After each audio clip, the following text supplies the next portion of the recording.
Bienvenidos a este nuevo episodio de Válgame Puerto Rico. De este lado, Marielis Acevedo Irizarry, creadora y productora de este espacio de entrevistas, en el que cada semana invito a una figura clave en los asuntos que afectan a los boricuas dentro y fuera de la isla, sin perder de vista la influencia y el impacto y la importancia de la diáspora en la discusión de los mismos.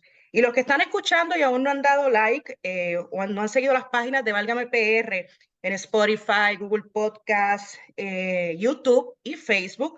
Les pido por favor que lo hagan, así me ayudan a mí a seguir creando contenido educativo sobre la realidad puertorriqueña aquí y allá. Yo me encuentro en Nueva York, pero hoy nos vamos a trasladar precisamente a Puerto Rico, porque en el día de hoy vamos a hablar con el encargado de una oficina clave en los asuntos de Puerto Rico, acá en Washington particularmente, pero hay días como hoy en que mi invitado se encuentra en Puerto Rico. Así que nos vamos a trasladar hoy vía Zoom a Puerto Rico. Vamos a conversar en el día de hoy con el encargado de la Administración de Asuntos Federales de Puerto Rico, o PRAFA, como muchos lo conocen, la oficina. Para los que no estén familiarizados con la labor de esta oficina, es básicamente una agencia que representa al gobierno de Puerto Rico ante el gobierno federal, ¿verdad? O en este caso, el gobierno en Puerto Rico, el ejecutivo es el gobernador Pedro Pierluisi, y este director ejecutivo, pues lo está representando acá en la capital, ¿no? Los temas de interés o prioritarios en la agenda del gobierno de turno, en este caso el de Pierluisi, son traídos a las autoridades federales precisamente a través, en parte, de esta oficina, la oficina de Prafa. Recientemente, Pierluisi nombró a Luis Dávila Pernas como el nuevo director. Y hoy lo tenemos en Válgame PR, prácticamente está estrenándose, bueno, estrenándose medio, porque ya conoce, y vamos a hablar de eso más adelante, ya conoce el funcionamiento de Prafa porque ha estado antes, pero oficialmente como director ejecutivo, Luis Dávila Pernas básicamente lleva desde 20 de marzo en esa posición, ¿cierto? Correcto, 2 semanas en la posición. Parece que está intensa la cosa, Dávila Pernas, hay mucho trabajo por hacer. Mucho trabajo, mucho trabajo. Nada, María, es un placer estar contigo en este espacio y nada, saludo a todo el público que nos sintoniza. Gracias por aceptar la invitación. Yo he estado siguiendo su agenda, así que he estado pendiente de lo que ha estado haciendo en las pasadas días y semanas, y de eso es lo que vamos a hablar hoy. Muy bien. Bueno, y para los que no conocen a Dávila Pernas, les cuento brevemente que ya en el 2017 habías fungido como subdirector de Prafa y también como asesor general de esa agencia. Que no se le llama agencia, ahora viene a ser más bien una oficina, ¿cierto, Dávila? Es una agencia del Sigue gobierno de siendo Puerto Rico. agencia igual, Sí, ¿no? Ok, quiero estar correcto. clara. Dávila Pernas también conoce bien cómo se manejan las discusiones en Washington, D.C., porque ha servido como asesor y ha representado a clientes en Puerto Rico o de Puerto Rico y de acá de Estados Unidos sobre temas legislativos, temas administrativos, de política pública, como por ejemplo Medicare, Medicaid, leyes de estímulo económico como la recientemente aprobada o el recientemente aprobado Plan de Rescate estadounidense, entre otros Ujú. temas. Antes de su ingreso a Prafa, o su regreso, debemos decir, Dávila Pernas trabajó en la firma de abogados DLA Piper por unos 5 años en la zona de Washington, D.C., Baltimore, pero también desde Puerto Rico. Obtuvo un bachillerato en la Administración de Empresas de Florida International University y un Juris Doctor de la Universidad Interamericana de Puerto Rico, y ha servido como abogado en Puerto Rico, en el Distrito de Columbia y en el Primer Circuito de Apelaciones. Además, desde el 2017 es miembro del Comité Nacional del Partido Demócrata. Bueno, y voy a empezar por esa transición rapidito. Quiero saber, Claro. porque estaba leyendo en el Nuevo Día, Dávila Pernas, que al usted pasar de esta compañía, ¿verdad?, de firma de abogados, DLA Ujú. Piper, le fueron cancelados todos los contratos que tenía con la agencia, con la firma, debo decir. Sí, bueno, es información pública, ¿no? Hubo una contratación y esos contratos fueron cancelados. El gobernador fue muy claro, ¿verdad? Las razones que dio para ese particular. Pero pues eso pasa todos los días, ¿verdad? Clientes, las firmas de abogados ganan y pierden clientes todos los días y pues no es la excepción, ¿verdad? En cuanto a ese particular. Pero ¿a quién usted representaba en la firma? ¿A quiénes exactamente? ¿A qué agencias o entidades? Bueno, la firma tenía, ¿verdad? Relaciones con la FAF y con otras entidades. Pero nuevamente, técnicamente, ¿verdad? Nosotros, ¿cómo le digo? O sea, se cancelaron los contratos y pues ahí quedó, ¿no? Yo no Ok, tiene nada que ver con el rol que estoy asumiendo ahora, que lo asumo con mucha humildad, con mucho entusiasmo y listo ujú, para trabajar por Puerto Rico. ok, ok. Pregunto, ¿en algún sentido usted representó a Luma? Porque yo me acuerdo que hace no hace muchos meses hubo una protesta, unas manifestaciones acá en Nueva York contra la compañía que se alegaba que pues habían contratos por parte de oficiales de gobierno de allá con esa firma y Luma, y hubo como que toda una controversia referente a eso y yo quería saber. Bueno, sin entrar, ¿verdad? En consideraciones, ¿verdad? Lo que son, ¿verdad? Privilegios, abogado, cliente, etcétera, etcétera. Es harto conocido que la firma, la que yo trabajaba, ¿verdad? Tenía de cliente a esa entidad. Y pues en ese particular sí, eran clientes de la firma, creo que son clientes de la firma todavía, pero nuevamente ya yo no estoy en ese rol como abogado en la empresa privada, sino soy el nuevo director de la Administración de Asuntos Federales de Puerto Rico. Hablando de Luma, porque como que la administración Pierluisi ha sido bastante cautelosa en términos de expresarse sobre ese asunto, ¿verdad? Pero a la gente le interesa el tema y está siguiendo este tema, incluso en el Congreso hubo una vista el año pasado en el que se habló de Luma y el desempeño de Luma. Yo le pregunto, ¿cuál va a ser la posición pues, de usted como director de PRAFA en términos del contrato con Luma? Ahora hay otro contrato de Genera para la generación privada de la energía. ¿Cuál va a ser su posición en términos de la cuestión de la electricidad, del servicio de energía eléctrica en Puerto Rico y los contratos? Mire, mi posición va a ser, ¿verdad?, defender la política pública que ha establecido el gobernador Pierluisi en cuanto a ese particular y en cuanto a, ¿verdad?, cualquier información que puedan venir a donde nosotros, ¿verdad? Pero entiendo que Luma, cuando el Congreso o alguien, ¿verdad?, necesita información de ellos, pues se la piden directamente. En Puerto Rico también existe un negociado de energía, que es la entidad reglamentadora que incluso fiscaliza también a esa entidad, la que establece, por ejemplo, los parámetros por los cuales tiene que operar esa empresa, etcétera, etcétera, y la que mide, ¿verdad? Y está pendiente a las operaciones de la empresa en cuanto al ámbito energético en Puerto Rico. Usted estuvo en la reunión de la Secretaría de Energía, ¿correcto? La que hizo la Sí, Secretaría de Energía, la que participó en días recientes en Puerto Rico. sí. Eh, Hubo un planteamiento que fue la que llamó la atención del caso Luma, y es que no hay suficientes celadores para, digamos, avanzar con la reconstrucción de Puerto Rico, de la red eléctrica, y al mismo tiempo, pues ir avanzando con los proyectos de energía renovable. ¿Cómo usted, o sea, cómo está atendiendo? Yo sé que PRAFA no está directamente allá, ¿verdad? Pero sí tiene una gestión intermedia en todo ese proceso. Le pregunto, ¿qué ustedes van a estar haciendo para agilizar, porque yo sé que la administración Pierluisi también está bastante enfocada en ese tema, la Ujú. reconstrucción, cuando por ejemplo están estas serias deficiencias, o sea, de por ejemplo empleados celadores, que no hay suficientes, se habla de aproximadamente 600. Ustedes, por ejemplo, ¿cómo van a bregar con ese tema acá? Pues mire, yo creo que eso es gran parte de un problema que se ha visto generalizado en Puerto Rico luego de los huracanes Irma y María. Toda la cantidad de construcción que se está dando en esta isla es una cosa sin precedentes. De hecho, la propia Asociación General de Contratistas han estado diciendo, mire, son tantos y tantos proyectos que no damos abasto. Y es harto conocido que no hay suficiente empleomanía, no solo en el sector energético, los celadores, etcétera, sino que inclusive, ¿verdad?, en el sector de la construcción. Así es que yo creo que es un reto grande que tiene la isla, pero creo que es importante, ¿verdad?, que se continúe buscando ese personal, que se continúe agresivamente tratar de entrenar nuevos celadores, de tratar de reclutar también nuevos celadores que puedan, ¿verdad?, ingresar a la fuerza laboral que tiene la responsabilidad de hacer esos trabajos. Explíquenle a la gente cuál es el fin de PRAFA, porque hay mucha gente que la oye mencionar, pero no está muy clara en términos de cuál es el alcance de esta oficina. O Ujú. sea, ¿en qué se enfoca PRAFA y particularmente bajo su incumbencia ahora mismo? Pues mire, PRAFA es una agencia que se creó en el 1979 por ley, ¿verdad? Tiene su propia ley orgánica, es una agencia.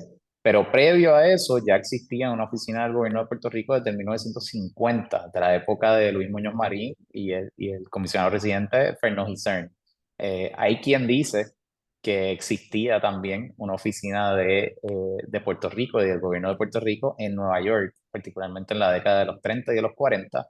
Yo soy bastante history buff, ¿verdad? Historiador, me encanta buscar, pero no he encontrado, ¿verdad? Un documento Ajá. que así lo evidencia, así que pues por lo menos podemos trazar la historia de la agencia desde 1950. Estamos hablando de más de 70 años de servicio. Prafa es, como le digo, es el enlace literalmente en todo el sentido de la palabra, es el puente entre la isla de Puerto Rico y el gobierno federal. Y eso incide desde Casablanca, agencias federales, el Congreso, etcétera, etcétera. Por ejemplo, ahora mismo hay una iniciativa muy abarcadora de parte de la administración Biden del diálogo económico, el Economic Dialogue, y eso toca distintas vertientes del gobierno, tanto federal como local. Pues PRAFA está sirviendo de enlace para que esas agencias federales puedan estar en comunicación directa con los counterparts o la agencia correlativa a nivel local. Pero, por ejemplo, está la Oficina de Asuntos Intergubernamentales, que es otra que también tiene control o tiene injerencia, digamos, en los asuntos de los territorios, entre los que está Puerto Rico. Por ejemplo, ¿cuál es la diferencia entre una y otra? Bueno, la Oficina de Asuntos Intergubernamentales es una oficina del gobierno federal. Está adscrita a Casablanca, el famoso IGA, ¿verdad? Son las que asisten a Casablanca, ¿verdad? Y a la presidencia de Biden en este caso, para conectar con las distintas ramas de gobierno. Por ejemplo, si el estado de Mississippi necesita ponerse en contacto con HHS, ¿verdad? Con el Departamento de Salud Federal en cuanto a, qué sé yo, fondos de Medicaid para las personas beneficiarios allí, pues esa oficina es la que se encarga de establecer, ¿verdad? Identificar quién es la persona correcta dentro de la agencia federal para que entonces pueda comunicarse con el Estado.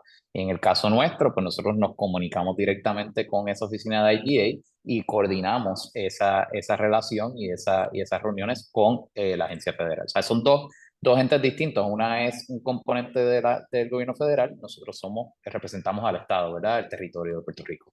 Ok. Históricamente, PRAFA se ha asociado, o sea, digamos que se ve más como una oficina política que de política pública. ¿Por qué? Porque los funcionarios son nombrados por el gobernador de turno, ¿verdad? Los que están encargados. ¿Cómo esa situación o esa coyuntura, ¿verdad? Retrasa quizás un poco lo que ustedes intenten hacer a nivel federal, porque dicen, no, porque es una oficina política nombrada por el gobernador y quizás como que no tienen tanto contacto, no le dan tanta importancia como si fuera una organización sin fines de lucro u otras entidades. ¿Cómo analiza esa parte usted? Bueno, yo creo que, ¿verdad? Eso es una premisa que dependiendo de qué sector lo vea, pues yo le daría, ¿verdad? Mayor o menor peso. Yo creo que es por ley, es la oficina que representa al Ejecutivo de Puerto Rico en Washington y yo al momento no he tenido ninguna agencia federal, ninguna entidad federal que me diga yo con ustedes no brego porque ustedes son políticos, ¿verdad? Los políticos son personas que actually van a elecciones, que son funcionarios electos, que hacen campaña política, que recaudan dinero para hacer campaña y eso no es lo que hacemos en PRAFA. Nosotros somos funcionarios de gobierno, oficiales de gobierno, que se nos asignan unas tareas, ¿verdad? Nosotros, donde se nos pide impulsar la política pública del gobernador y implementar también la política pública federal en cuanto a Puerto Rico. Así que en ese particular, nosotros, tanto yo como mi equipo de trabajo, lo tomamos con mucha seriedad porque entendemos que el impacto que tienen nuestras acciones, el impacto que tiene nuestro trabajo en el bienestar de todos los puertorriqueños. Así que esa sería mi contestación a ese tipo de premisas. Ok. Por ejemplo, lo que es claro es que tienen que tener buena comunicación con oficinas como la de la comisaría residente. Eso es clave Ujú, para poder adelantar legislación, política 100%. pública. Le Ujú. pregunto, ¿cómo usted está desarrollando esa comunicación en este caso, la comisionada residente Jennifer González? ¿En qué se están enfocando?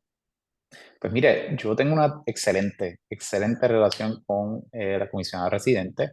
De hecho, la conozco desde hace mucho tiempo y cuando trabajé en PRAFA en el 2017, que era el director legal y el subdirector de la agencia, trabajé varios asuntos con ella, porque ella era la comisionada residente en ese entonces también en su primer término.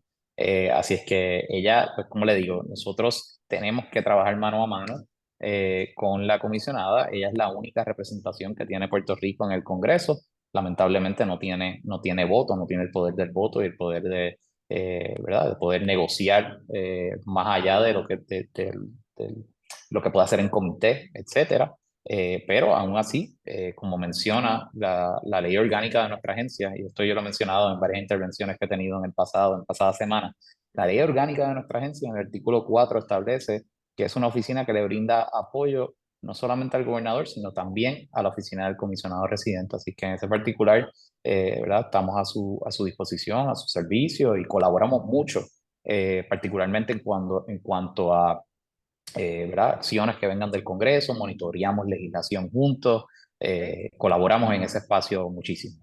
Vamos a hablar precisamente de una conferencia que realizaron no hace mucho, en la que estaba presente tanto la comisionada, varios senadores demócratas, y se presentó lo que es conocido como la Ley de Asistencia Nutricional Justa para Puerto Rico, que lo que busca es que Puerto Rico participe en igualdad de condiciones o totalmente en el programa SNAP o de cupones de alimento, como se le reconoce acá en Estados Unidos. Básicamente, en resumen, aunque hay su variante, busca igualdad de fondo con los estados. ¿Por qué Ujú. es importante que se toque este tema y por qué después de tantos años, tantas décadas, todavía seguimos con lo mismo, sin paridad? Bueno, es importantísimo porque en un momento sí tuvimos participación en ese programa y en 1981, entonces, ¿verdad? La época de Reagan, Reagan quería impulsar unos cortes, unos recortes ¿verdad? Obligaciones contributivas, etcétera, y sacaron a Puerto Rico del programa de SNAP en ese entonces para financiar, en cierto sentido, ¿verdad? Esos recortes contributivos que estaba buscando esa administración. Además de que también era una administración que estaba buscando cortar costos all around, ¿verdad? Y entonces Ujú. Puerto Rico en ese entonces, nuevamente, a falta de poder tener ese poder político en el Congreso, pues no pudieron detenerlo.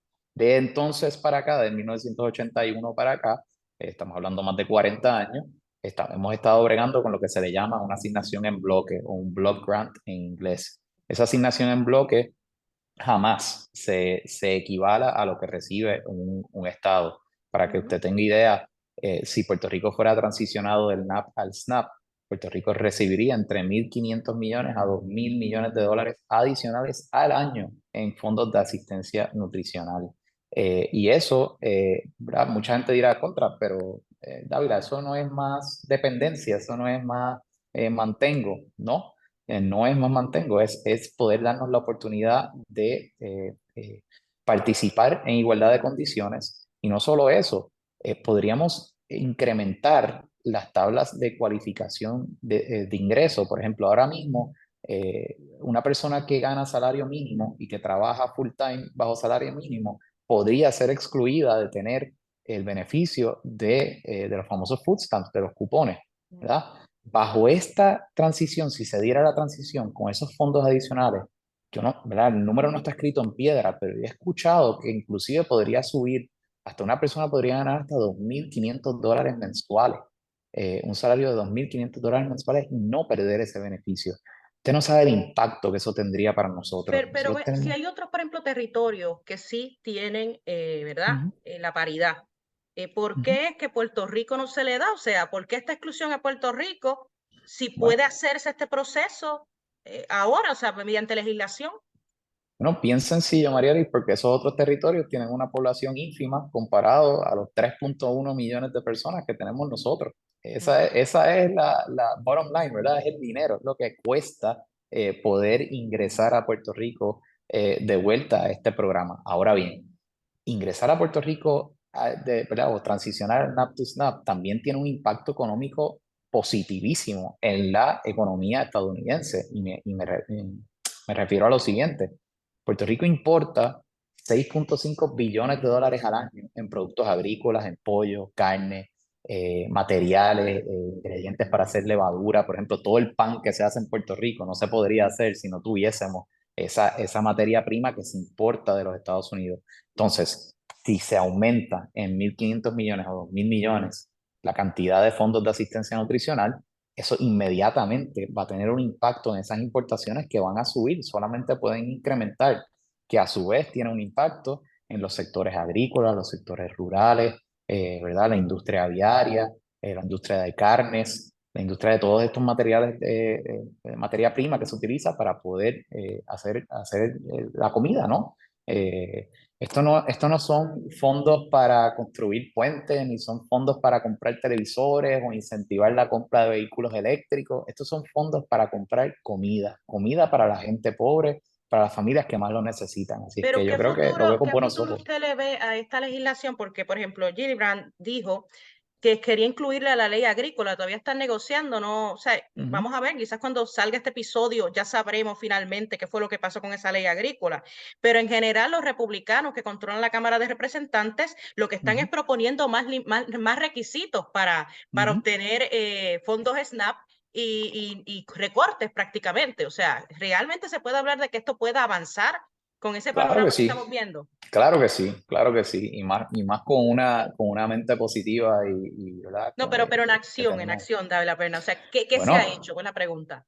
pues mire, le soy bien honesto, el Farm Bill se va a aprobar y se tiene que aprobar porque se reautoriza cada 5 años. O sea, el Farm Bill no es una legislación que a alguien se le ocurrió radicarla este año. Se aprobó en el 2018 y dura 5 años. O sea, que el Congreso tiene ahora mismo hasta el 30 de septiembre, 31, para poder aprobar, reautorizar, es como se le dice, el famoso Farm Bill, que regula de todo, toda la industria de agricultura, hasta los fondos de asistencia nutricional. En ese sentido, usted acaba de mencionar a la senadora Gillibrand. La senadora Gillibrand pertenece al Partido Demócrata, ¿verdad? Está afiliada al Partido Demócrata.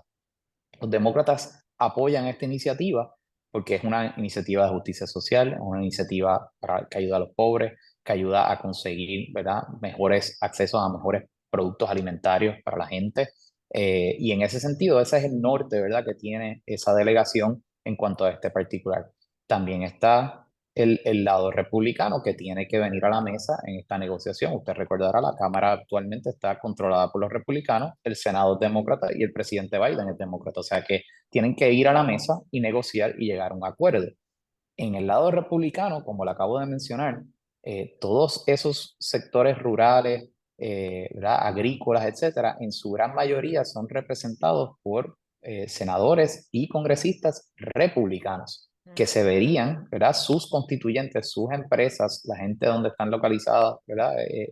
Estas industrias se verían beneficiados de una transición de NAP to SNAP a Puerto Rico, por lo que le acabo de explicar de las importaciones. Puerto Rico es la tercera jurisdicción en el mundo que más importa productos agrícolas de los Estados Unidos después de Canadá y México. No es poca cosa, es un impacto económico grandísimo para esos sectores. O sea Pero que ahora yo creo que mismo, sí se puede lograr. pero ahora mismo no hay garantía, lo que yo quiero estar clara es, no hay garantía de que se incluya esta legislación, ¿verdad?, de SNAP para Puerto Rico Bueno, en la ley agrícola. En eso estamos claros, para no, estar claros. no hay garantía de nada. Dios quiera mañana esté vivo también, pero no hay garantía de eso tampoco. Pero yo sí le puedo decir, sí le puedo Ujú. garantizar que estamos echando el resto en Prafa, que el gobierno de Puerto Rico está echando el resto. La industria privada, la coalición que está detrás de esto. O sea, hay tantos y tantos y tantos sectores que se verían impactados positivamente por esto, que esta es una de esas medidas que de verdad, vamos con una fuerza muy, muy, muy grande en cuanto a esto. Pues es la primera vez también que tenemos esto en agenda, coincide con el año en que se reautoriza el Farm Bill y no ha ocurrido, ¿verdad? Dios quiera, ¿verdad? Hasta el momento no ha ocurrido un desastre natural mayor desde el 2017, ¿verdad? Los terremotos del 2020, el COVID ya más o menos está controlado, Medicaid se resolvió en diciembre pasado, ¿verdad? Una asignación histórica, la más grande en la historia.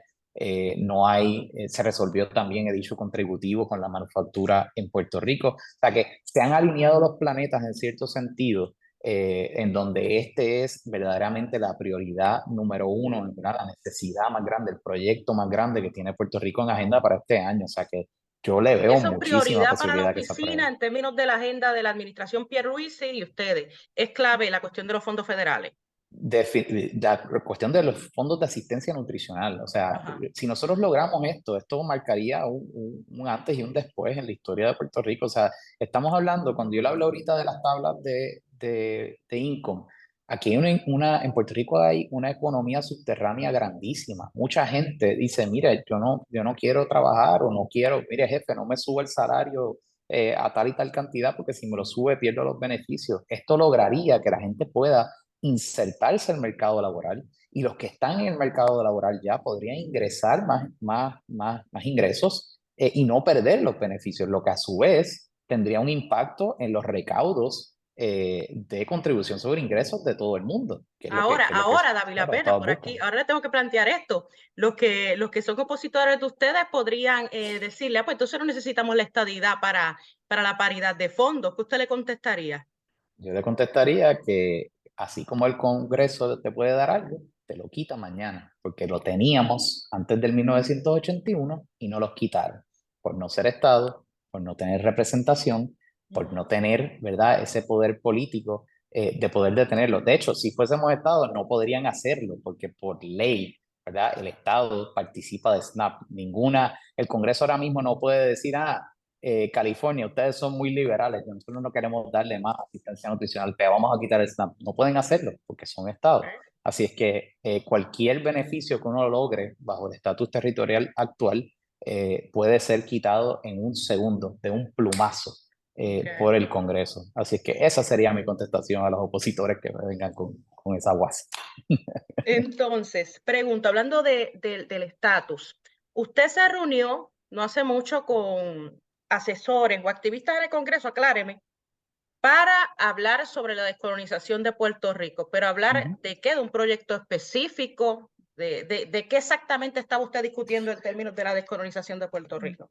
Bueno, yo me reuní con miembros de la sociedad civil, ¿verdad? Personas que son activistas, ¿verdad? Que creen en la descolonización de Puerto Rico. Particularmente estábamos hablando, ¿verdad? De la agenda en el Congreso en cuanto a ese particular. Usted sabe que el año pasado se aprobó el proyecto HR 8393 presentado en la Cámara por Nidia Velázquez, Alexandria Ocasio-Cortez, la comisionada residente, Darren Soto, Steny Hoyer, Raúl Grijalva. Y fue histórico porque marcó también un antes y un después en lo que es la discusión política en cuanto al estatus de Puerto Rico, ¿verdad? Por primera vez tenemos un vehículo en el que tanto los que apoyan la independencia como los que apoyan la libre asociación, como los que apoyan la estadidad, que son las únicas tres fórmulas descolonizadoras que existen reconocidas, ¿verdad? Tanto por las Naciones Unidas, como por el gobierno federal, como por el Departamento de Justicia, todos estamos de acuerdo con que este es el vehículo adecuado. Así es que estábamos hablando de eso, estábamos hablando de Pero ¿se le va a dar reportes que algún me... tipo de seguimiento? ¿La comisionada va a volver a presentar legislación en esa dirección o la misma? ¿O Se cómo ha va a reseñado en la proceder? prensa, se ha reseñado en la prensa y yo no tengo ningún problema con darle aquí la exclusiva al podcast. Ya escucharon, pendiente. Vamos a ver, cuénteme, cuénteme. La semana del 17 de abril se Ajá. espera que en el Congreso se presente, ¿verdad?, legislación en cuanto al estatus de Puerto Rico. Pues veremos a ver, ¿verdad? Yo Pero espero por que parte sea. de quién, porque si me va a dar la información, me tiene que dar los detalles. Bueno, lo que pasa es que yo no sé quiénes son, yo no trabajo en el Congreso como tal para saber exactamente quién va a estar en el bill, pero yo esperaría que sea el mismo HR 8393 y los mismos copiciadores originales que habían en ese bill para que se presente nuevamente esa legislación. La importancia de esto, María Ligia, es que se está presentando al principio en el Congreso, ¿verdad? Usted recordará el último Congreso, había proyectos distintos, había un proyecto que impulsaba la misión de Puerto Rico como Estado y había un proyecto que impulsaba una asamblea constituyente y en este caso, ¿verdad? Tomó casi año y medio, ¿verdad? Tres cuartas partes del término que dura la sesión en el Congreso para que se pusieran de acuerdo y una vez llegaron a ese acuerdo en junio del 2022, lo que quedaba eran 6 meses de sesión para poder presentarlo. Eventualmente se aprobó un comité a finales de verano, principios en el fall, y luego en diciembre, ¿verdad? Se aprueba en Cámara, en el Pleno, ¿verdad? Donde una mayoría de congresistas votaron a favor de él. Ahora se presenta antes, va a tener mucho más discusión. Yo asumo que los republicanos que en aquel entonces dijeron que no tenían tiempo para examinar esto y que se los habían dado, ¿verdad?, por descarga, y ahora tendrán oportunidad de poder presentar. Eso voy, porque también Ujú. el argumento que hubo fue que fueron los demócratas, fue algo simbólico, que fueron los demócratas los que apoyaron esta legislación o los que lo aprobaron y que se iba a quedar en nada y que la cantidad de republicanos era mínima, los que votaron por esta legislación. Ahora de nuevo vemos en la Cámara mayoría republicana. O sea, ¿qué posibilidades reales tiene de avanzar en este escenario? Bueno, esa mayoría republicana es ínfima ahora mismo. Yo creo que si uno cuenta todos los votos republicanos que tuvo la legislación en diciembre y se los suma, ¿verdad?, a la delegación demócrata, todavía tendría los votos para aprobarse. Claro, el leadership, ¿verdad?, y los líderes dentro de la Cámara deciden qué legislación va al floor y cuál no, y pues en ese sentido podríamos enfrentar muchos impedimentos, pero honestamente yo creo que lo más importante es que se continúe la discusión, que se continúe progresando. Para mí, nuevamente, no es poca cosa que se haya logrado un consenso hacia cuál es el vehículo, ¿verdad? Siempre hemos estado estancados en este tema por tanto tiempo, por el mero hecho de que, ¿verdad?, cada cual tiene su propia versión de qué tipo de consulta es la que se debería de presentar, y por primera vez tenemos un consenso en contra de eso. Yo creo que mientras más se presente, se habla, se discute, se ¿Usted converse favorece sobre el vistas tema. públicas, por ejemplo, a cualquier otro proyecto de estatus que se presente en el Congreso? Porque también yo he entrevistado quienes están a favor y en contra de este plebiscito aprobado en la Cámara. Y los que Ujú. están en contra lo que señalan es que no se informó al pueblo, no se les dejó que más puertorriqueños se expresen con referente a este proyecto y fue muy limitado el periodo de opiniones, etcétera.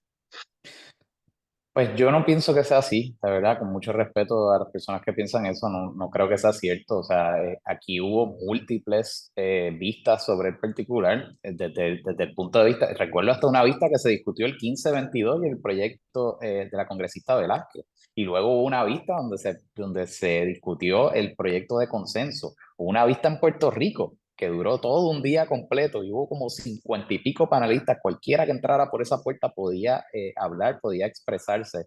Así que, ¿verdad?, el que diga que esto fue a última hora y que no hubo tiempo para hablar, me parece que no le hace justicia a la realidad. Y creo que todavía queda muchísimo tiempo para continuar discutiéndolo. De hecho, ese es el propósito, ¿verdad?, del proceso legislativo, que se presenten medidas, que se discutan, que se debatan, que se presenten enmiendas, se discutan esas enmiendas. Yo, ¿verdad?, lo que he escuchado es la gente que se ha opuesto, se oponían porque decían que la estadidad no debería estar en esa consulta, es autoejecutable, porque entendían que si estaba la estadidad como opción autoejecutable, pues que entonces no se iba a aprobar en ningún momento. Pero es, nuevamente, decir que no se debe de plantearle la opción al pueblo de Puerto Rico por una opinión personal de alguien en particular que piensa que no va a aprobarse el proyecto por eso, pues me parece un poco injusto para la gente que vive en Puerto Rico y que se tiene que sufrir en carne y hueso lo que es vivir en una colonia, en la colonia más antigua del mundo. Entonces, el tema del estatus no está muerto en el Congreso, es lo que usted me dice. Jamás, jamás va a estar muerto. Mientras Puerto Rico siga siendo la colonia más antigua del mundo, nunca va a morir el tema, ¿verdad? Y nuevamente, creo que va a haber mucha discusión en los próximos 2 años, y estoy muy entusiasmado de ver hacia dónde se dirige esa discusión y qué más se puede lograr en este tema. A su juicio, Davila, ¿cuáles han sido los mayores logros o los logros de los delegados por la estadidad en Washington? Porque hay algunos que cuestionan la gestión que están haciendo, hay otros que los defienden. Usted Ujú. es la oficina, ustedes le pagan a ellos, ¿no? Ustedes son los que le pagan a los delegados por la estadidad para que cabildeen por la solución del tema del estatus. ¿Cuáles a su juicio son los resultados? Que ya desde el 2021 que están, ¿no? Asignados del 2021 Ujú. en Senado y en Cámara. Sí, pues mire, la ley como tal que se aprobó estableció que PRAFA, ¿verdad?, era la agencia que tenía que pagar los salarios de los funcionarios. Yo le puedo decir que he visto un gran avance en cuanto a la delegación extendida. Creo que ese proyecto de tratar de empoderar las comunidades puertorriqueñas en los distintos estados ha rendido frutos. ¿Verdad? Yo lo sigo en las redes sociales, he visto cuando van estos grupos, no solo al Congreso en Washington, se meten en las oficinas de distrito de los congresistas y hacen ruido. Los boricuas siempre hacemos ruido donde quiera que nos metemos y las oficinas congresionales no son la excepción. Así es que yo creo que ese en particular es algo que creo que ha impactado mucho. De hecho, Prafa en su momento, cuando más grande era, cuando más alcance tenía, era cuando tenía más de 10 oficinas satélites regionales distribuidas alrededor de todos los Estados Unidos y los estados, y eso era un instrumento que ayudaba a empoderar esas comunidades puertorriqueñas, lamentablemente, ¿verdad? Por problemas presupuestarios y todos los problemas que todo el mundo sabe que el gobierno de Puerto Rico ha tenido, pues esas oficinas ya no están abiertas. Pero creo que ese esfuerzo ha ayudado muchísimo ¿verdad? Llevar esa necesidad, esa voz de que se apruebe un cambio en Pero el cuanto al esfuerzo que estatus. han hecho es equivalente al pago que reciben, porque aquí se ha planteado que es demasiado exorbitante lo que se les paga, considerando que incluso algunos trabajan en el sector privado, o sea, que generan ciertos ingresos, que no están laborando, o sea, es equivalente el esfuerzo a los resultados, digamos, y si es así, dígame usted dónde se ve. Yo creo que, ¿verdad? Yo no soy quien para evaluar si ganan suficiente o no ganan suficiente, o si ganan de más o ganan de menos. Yo creo que el pueblo como tal puede evaluar esa gestión. Después de todo, estamos hablando de funcionarios electos, ¿no? Que fueron electos con el voto del pueblo.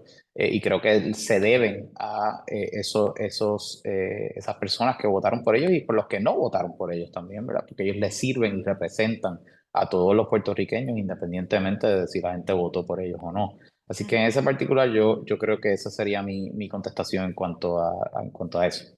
Pero lo que pasa es que, o sea, PRAFA es la que le paga a ellos, o sea, tiene que haber cierta Estoy obligado por fiscalización, ley a pagarle. ajá, a través de PRAFA, No es mi exacto, vamos. opción. Ajá, pero tiene que haber cierta fiscalización sobre lo que están haciendo porque es dinero público. Bueno, y es dinero público el que se le paga a los senadores que trabajan en el Capitolio, ¿verdad? Y es dinero público el dinero que se le paga a los representantes que trabajan en la Cámara de Representantes. Pero que yo sepa, no hay ninguna agencia del Ejecutivo que tenga que fiscalizar, monitorear o de alguna manera establecer si se le paga o no se le paga a esos funcionarios, ¿no? Por ley, existe una ley que dice que esos representantes y esos senadores van a una elección cada cierto tiempo, son electos con el voto directo y democrático del pueblo y cada cierto tiempo entonces ese mismo pueblo, ese mismo soberano que es el que vota, lo puede sacar de esa posición conforme a entienda cómo fue esa gestión. Así que yo creo que ese paralelo es el mismo en esta situación de los delegados. Pero vale la pena, aunque haya sido un mínimo por ciento los electores que participaron de esa elección, porque es mínimo, ¿tres cuánto? 3% de la participación, fue una participación mínima, o sea que para muchos no es representativo de la voluntad del pueblo, digamos, del electorado en general en Puerto Rico. Pero lo mismo yo podría decir, por ejemplo, de las primarias que se dan en Nueva York, en el Partido Demócrata. Hay primarias donde hay candidatos que corren solos o que no corren, prácticamente no tienen oposición real y ganan también sus escaños por 3 o 4%. Y yo no veo a nadie cuestionando que las congresistas o los congresistas de Nueva York no son funcionarios electos válidos y que representan a los constituyentes en Nueva York. O sea que la participación electoral es una vara, ¿verdad? Que mide el sentimiento, ¿verdad? O digamos, la asistencia a un evento particular, en un día particular, en un momento específico, y no creo que no creo que establece o cambia el poder o la función que tiene que ejercer un funcionario electo que fue debidamente electo. Ok. Pregunto, ¿cuánto es que está pagando ahora mismo, desembolsando PRAFA para los delegados? ¿Tiene alguna? La ley establece que son $90,000 de salario a Eso a cada uno. ustedes como que no les limita poder desembolsar dinero para cabildeo en otros asuntos, por ejemplo, de PRAFA como agencia. O sea, el hecho de que tengan que pagarle esa cantidad de dinero a los delegados no les limita a ustedes quizás para abogar por otros asuntos que afectan también a los puertorriqueños. Pues mire, en el pasado, Prafa tenía mucho más capacidad y presupuesto económico para contratar directamente firmas de cabildeo. En años recientes, inclusive previo a que yo llegara a la agencia, pues esas firmas son contratadas por otras agencias de gobierno que son sufragadas del Fondo General, vamos, es el mismo pote, digamos, pero que se divide en distintas agencias Pero sí, ciertamente el salario que se les paga a los delegados pues tiene un efecto en el presupuesto de la agencia. Y pues eso, de las primeras cosas que yo hice cuando llegué a la agencia fue mirar los números y que me dijeran, díganme la realidad fiscal de la agencia, necesito saber dónde estamos y qué va para cada lado. Pero yo me he asegurado y el gobernador Pierluisi se ha asegurado previo a mi llegada, yo lo que llevo son 2 semanas y han habido firmas, consultores y todos que han estado trabajando, que trabajaron fuerte, por ejemplo, en el logro histórico que se hizo en diciembre para Medicaid, y que han estado ahí abogando para Puerto Rico desde el principio, así que no, eso no se ha visto afectado. Vamos con Medicaid, porque aquí hay también un cuestionamiento de que el Congreso siempre tiene que intervenir para extender y aumentar los fondos de Medicaid. Entonces, no Ujú. hay una solución ya que por una vez y por todas evite toda esta, no quiero decir caos legislativo, pero a veces también se forma para garantizar los fondos necesarios para los puertorriqueños, que son Ujú. 50% casi de la población puertorriqueña, ¿verdad? La que se supone se beneficia de estos fondos y recibe un cuidado de Ujú. salud de excelencia. Pues claro que la hay. Perdona que se te siga diciendo lo mismo, pero está en el estatus. O sea, la razón por la cual el dinero de Medicaid se acaba es nuevamente, al no ser un estado, no se nos trata en igual de condiciones que como los demás estados. La fórmula que aplica a Puerto Rico es una fórmula distinta, una fórmula más baja. Y todas las asignaciones que se hacen a Puerto Rico en Medicaid son asignaciones en bloque, porque no opera a base de la fórmula que operan los estados y por esa razón el dinero se acaba, el tiempo de ese allocation se acaba. Por ejemplo, Ajá. ese acuerdo histórico que dijimos en diciembre que se logró es de 5 años. Tire una línea para el frente y en 5 años vamos a estar exactamente en el mismo lugar. Y Por, quizás e- no haya un presidente demócrata, una Cámara demócrata y un Senado demócrata que piense igual como pensaron en ese entonces para poder reautorizar esos fondos o darnos esa cantidad. ok, Quizás pero si son se está menos, haciendo esta movilización, ¿verdad? Estas acciones para tratar de incluir SNAP en paridad de fondos, ¿por qué no se puede hacer legislativamente algo más contundente, digamos, en términos de Medicaid, que no tengamos que estar cada rato recurriendo al Congreso para extensión? porque el Congreso no puede autorizar o el Congreso no puede legislar asignaciones de fondos perpetuas. Las Mm. asignaciones de fondos tienen, ¿verdad?, una limitación de tiempo. Por eso es que cuando el Congreso, y esto es importante que el público y la audiencia lo entienda, cuando el Congreso aprueba legislación, ellos no pueden aprobar lo que ellos quieran. Ellos tienen que aprobar a base de un estimado de costos, lo que le llaman el famoso score. Y hay una oficina muy importante dentro del Congreso que se llama el Congressional Budget Office, CBO. Y el Congressional Budget Office establece y hace unos estudios analíticos de cada uno de los proyectos que le presentan para saber cuál es el costo. Y eso se le llama en el lingo de congresional el score, el famoso Ujú. score. Y el score establece un número y a base de ese número, cuando se está negociando, por ejemplo, un Farm Bill, la disposición de transición de NAP to SNAP para Puerto Rico va a tener un score, va a tener un costo específico. Y cuando se esté negociando, si ellos dicen, pues vamos a hacer un bill de $1 trillón, por poner un número, ¿verdad? Pues el número de Puerto Rico que cueste eso se suma a eso y cuando empiecen a cortar, pues esos números son los que utilizan para saber cuánto va a costar el paquete legislativo al final. Y por esa razón, usted dice, ¿por qué seguimos en esta? Pues tenemos que seguir en esta porque lamentablemente dependemos de fondos asignados en bloques.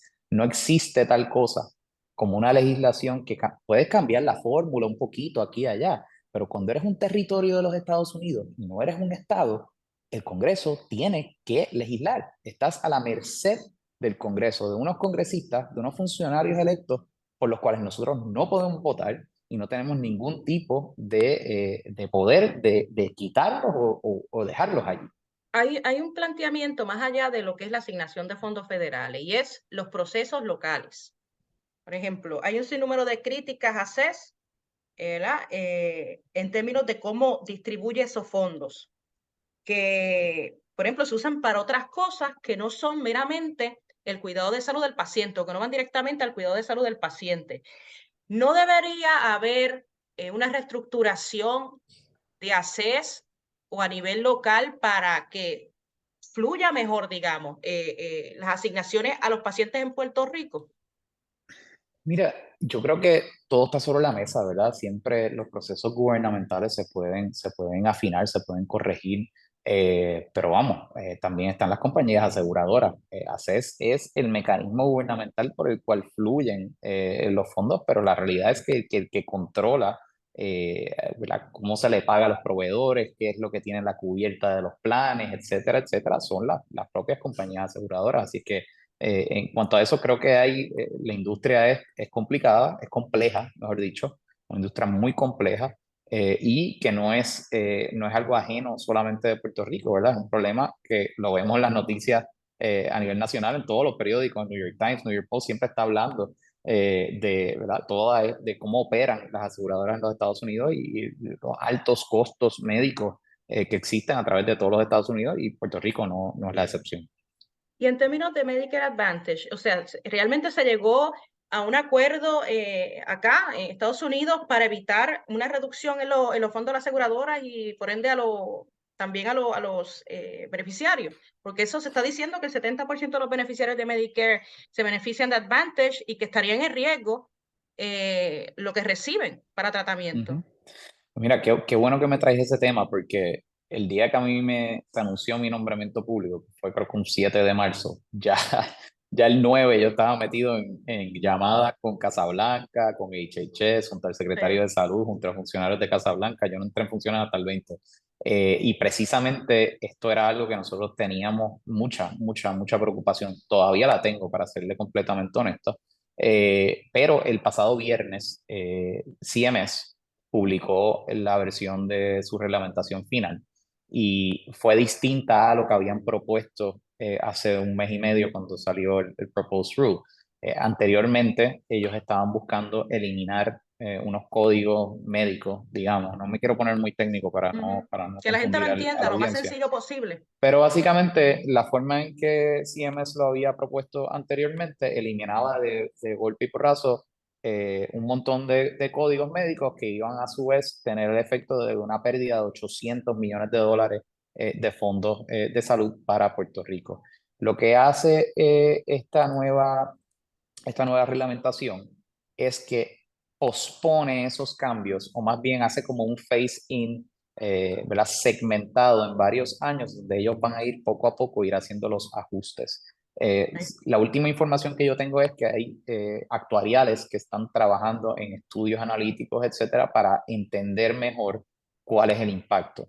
Yo creo que va a haber un impacto de igual manera, Pero pero ¿de cuánto obviamente sería ese impacto más o menos? ¿Cuál que usted estima?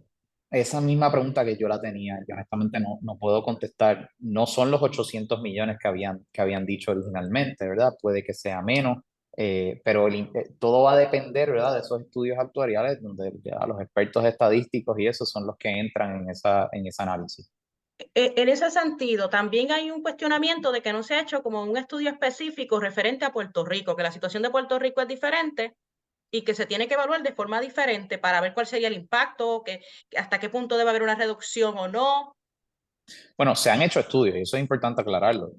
Yo creo que parte de esos estudios fue lo que logró que se detuviera ese corto de 800 millones. Se le presentaron dos estudios. Uno de ellos fue preparado, mejor dicho, por Milliman, que es una compañía, una entidad bastante prestigiosa y reconocida a nivel mundial, y otra que se llama The Moran Group. Me parece que fueron los dos estudios que se hicieron. Eso sí, no existe un estudio comisionado por el gobierno federal para A ver eso me cuál es el refería, a impacto eso que me hubo. refería, exactamente la Eh, administración y, Biden y y yo creo que ahora, al ellos haber hecho este cambio, ¿verdad? De esta posposición, digamos, este delay, creo que les da espacio a ellos precisamente para ellos llevar a cabo su propio estudio, comisionarlo y entender mejor y ver que en efecto los estudios que se le han presentado al momento evidencian que ese tipo de recorte tendría un impacto significativo en cuanto a los ujú. fondos de salud de Puerto Rico. Ya para finalizar, pero no menos importante, yo les quiero preguntar cuál es la relación que mantiene PRAFA en estos momentos con estados como Nueva York,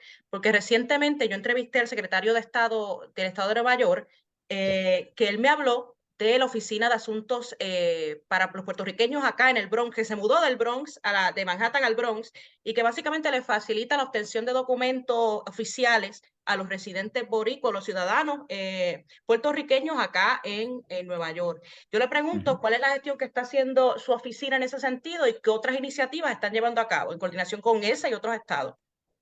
Pues mire, la relación con el gobierno de Nueva York es increíble. Tenemos muy buena relación también con la delegación de Nueva York, desde Hakeem Jeffries, obviamente Nidia Velázquez, que es nuestra puertorriqueña, otro puertorriqueño, Richie Torres, que representa precisamente a ese sector del Bronx. Richie fue fundamental para poder lograr esos lazos con el gobierno estatal de Nueva York.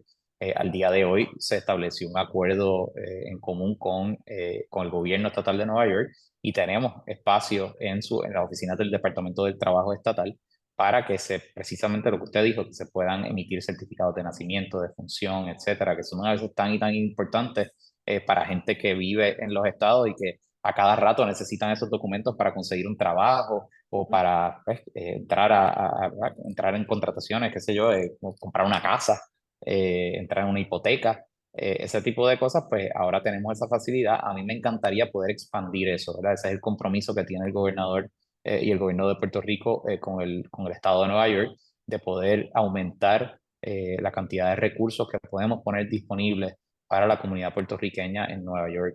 En su momento existía una oficina de PRAPA en Nueva York, pero pues también por resultado de los cortes que han habido a nivel de gobierno. La Junta de Control Fiscal fue una que cuando entró lo primero que dijo fue hay que cerrar esa oficina y la verdad es que han limitado mucho el presupuesto que tiene la agencia que yo dirijo hoy día para poder hacer eso, pero estamos haciendo de tripas corazones y pues creo que vamos en el camino correcto. Pero básicamente las personas a través de la página web de su oficina pueden sacar una cita para acudir a esa oficina en el Bronx.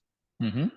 Pero y esto Correcto. no, como que no retrasa un poco más todo el proceso en vez de ir quizás directamente allá o a alguna página del Bueno, lo estado. que pasa es que como usted comprenderá, los certificados de nacimiento no son cualquier documento, ¿verdad? No es un certificado negativo de antecedentes penales que uno le da un botón y ya, ¿verdad? Esto es un Sí. documento que se utiliza inclusive para poder sacar pasaportes, para poder sacar seguro social, que está muy reglamentado por Homeland Security a nivel federal. O sea que esto se tiene que hacer con unas máquinas especiales que imprimen esos documentos con una persona que esté en persona que pueda validar que la identificación de la persona que tiene al otro lado de la mesa, en efecto, es la persona a la cual corresponde ese certificado.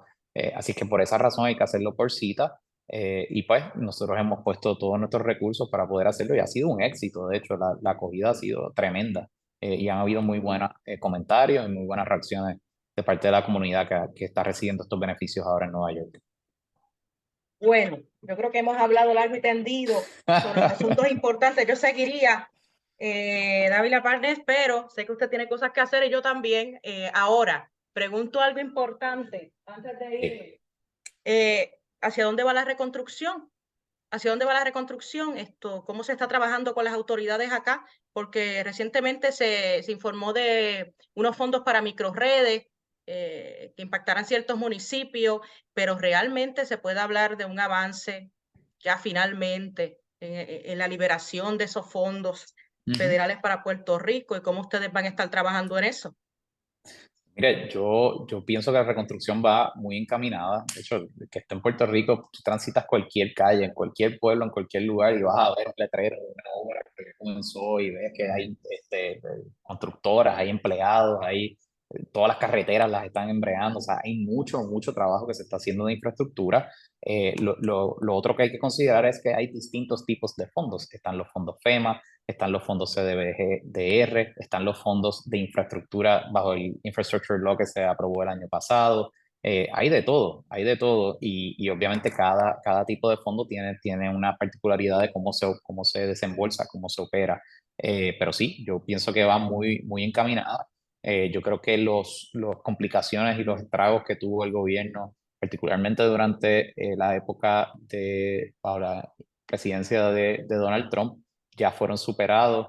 Había muchos impedimentos burocráticos que la administración Biden en ese primer año logró ¿verdad? Quitar y arreglar. Y creo que del 2022 para atrás se ha visto que obviamente se ha abierto ese flujo. Eh, me encantaría tener que Puerto Rico tuviese cientos de miles más de obreros de construcción para poder acelerarlo aún más, pero pues estamos bregando Pero con la dijeron que fue que el realidad. gobierno los despidió cuando llegó Luma también, en términos de personal para reconstrucción de la red eléctrica Pero es que la y construcción va demás. Por mucho más ejemplo, allá por de darle un la... ejemplo. Sí, sí. ¿Qué usted piensa? Porque lo están alegando. Dice, no, pero si es que mucho personal se fue de la Autoridad de Energía Eléctrica y ahora están buscando. Y eso es Usted está parte de... hablando, usted lo que me menciona es 1% de personas que decidieron no transferirse a Luma cuando hubo, ¿verdad?, la transición. Ajá. Yo creo que el número de empleados de ese renglón que usted menciona, y cuando usted lo compara con los decenas de miles de proyectos de construcción y de infraestructura que ahora mismo están corriendo, pues yo creo que es 1% bien bajito. En cuanto a eso, esos empleados no son los contratistas que se necesitan para construir puentes o que se necesitan para construir, qué sé yo, todo lo que se está haciendo en infraestructura en Puerto Rico. Así es que yo, ¿verdad?, invito a que las personas miren, hay unos portales y unos estudios, ¿verdad?, unos informes que se tienen que rendir periódicamente. El gobierno federal está muy pendiente de eso, están mirando los números, están asegurándose que se esté moviendo, y la realidad es que cuando uno mira el dinero que se está desembolsando y cuando uno vive en Puerto Rico y uno transita las calles y se da cuenta de toda la construcción que está ocurriendo, pues claramente está fluyendo ese dinero y se está empezando a ver la obra. De hecho, aquí también entrevistamos a la Voy del Core 3, así que denle para atrás a la lista de episodios y van a escuchar Sí. la versión de Core 3 Ujú. sobre los trabajos que se están haciendo y cómo se empezó a desembolsar fondos para obras permanentes a partir del 2020 y por qué. Así que usted tiene ahí la opción Exactamente. también, aparte de este episodio, ¿verdad?, de seguir escuchando sobre la reconstrucción en ese programa que Tremendo hicimos. funcionario Manuel Lavoy, tengo que decirlo. O sea, es un tipo que se sabe todo, o sea, sabe los reglamentos de izquierda a Bueno, malo derecha que diga lo y sabe contrario cómo operar. también, el licenciado, porque entonces se va a meter en problemas. No, bueno, claro, pero yo hablo con la verdad siempre, oiga. Okey, okey, okey. Que le caiga el Bueno, sayo a quien le caiga, pero a Manuel Lavoy me quito el sombrero porque es tremendo funcionario. bueno.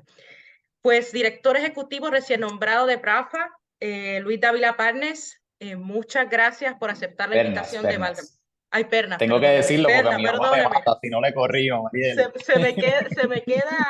Se me queda el primer apellido, pero el segundo se me olvida, pero No Pernes, se discúlpeme. preocupe, no se preocupe. Muchas gracias. Seguiremos definitivamente en contacto para ver qué es lo que se está trabajando desde PRAFA. Sí. Y pues aquí ustedes ya tienen par de temas, una actualización de par de temas para que estén al día sobre la gestión de la oficina. Así que muchas gracias, licenciado. Gracias a usted, María Liz, ¿verdad? Esto ha sido un diálogo bien bueno, bien productivo. Yo sé que, ¿verdad?, la audiencia suya es importante para nosotros, y yo quería aprovechar, ¿verdad?, esta oportunidad para dejarle saber, ¿verdad?, a toda la audiencia puertorriqueña que nos está sintonizando, los que vivan en los estados o los que vivan en Puerto Rico. PRAFA es la oficina, la Administración de Asuntos Federales de Puerto Rico, es la casa de todos los puertorriqueños. Aquí no miramos colores, no miramos partidos. Lo que ustedes necesiten, estamos aquí para ustedes, estamos a su servicio, ese es mi compromiso, mi deber ministerial, y nada, quería que todos lo supieran, y siempre a sus órdenes acá en PRAFA. Muchas gracias por la disponibilidad. Que tenga buen día. Igualmente para usted.